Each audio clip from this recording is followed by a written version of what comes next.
BR Ambedkar Konaseema జిల్లా ఆలమూరులో విద్యుత్ ఘాతానికి గురై రైతు మృతి చెందిన ఘటన ఆలమూరు మండలంలోని గుమ్మలేరు గ్రామంలో చోటు చేసుకుంది. విషయం తెలుసుకున్న ఎస్ఐ ఎం అశోక్ హోటాహోట్న సంఘటనా స్థలాన్ని చేరుకుని విద్యుత్ శాఖ అధికారులు గ్రామ నాయకులతో కలిసి మృతదేహాన్ని పరిశీలించారు.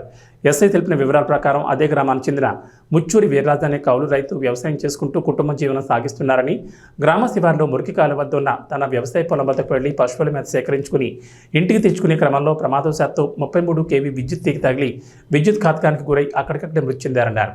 అయితే విద్యుత్ అధికారుల నిర్లక్ష్యం వల్ల విద్యుత్ తీగలు పంట పొలాల కిందకు వేలాడడంతో ఈ ప్రమాదం జరిగిందని స్థానికులు ఆగ్రహం వ్యక్తం చేశారు. వెంటనే స్థానిక రైతులు గుర్తించి కుటుంబ సభ్యులకు సమాచారం ఇచ్చారు. వారు వచ్చి మృతదేహాన్ని చూసి బోర్ను వెలిపించారు.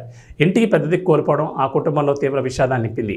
వీర్రాజుకు భార్య, 2 కుమారులు ఉన్నారు. పెద్ద కుమారుడు దివ్యాంగుడు. భార్య ఫిర్యాదు మేరకు కేసు నమోదు చేసుకుని మృతదేహాన్ని పోస్టుమార్టం నిమిత్తం స్థానిక ఏరియా ఆసుపత్రికి తరలించి కేసు నమోదు చేసుకుని దర్యాప్తు చేస్తున్నట్లు ఎస్ఐ వెల్లడించారు.